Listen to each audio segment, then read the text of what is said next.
Welcome to Let Me Fix This. Enjoy the video. In this video, I will explain how to apply for unemployment in Kansas.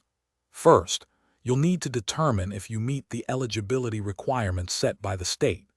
Then, gather all your necessary documents, such as your Social Security number and detailed work history. Understanding the application process through the Kansas Department of Labor is key to a smooth experience. To qualify, you must be unemployed through no fault of your own. You'll need your Social Security number, a valid driver's license or state ID, and a complete employment history.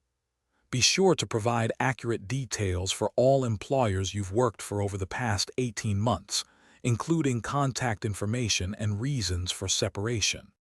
Hey everyone, if you're finding this video helpful, please hit that like button and subscribe for more useful content.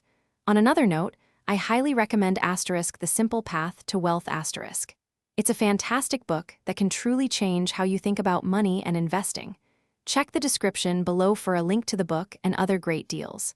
Now let's get back to the video. The easiest way to apply is online through the official Kansas Department of Labor website.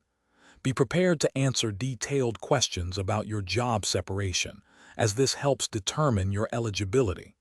Remember, after applying, you must file weekly claims promptly to continue receiving your benefits without interruption. This is a crucial step. After you submit your application, the Kansas Department of Labor will review it thoroughly. You might be contacted for an eligibility interview to clarify any information.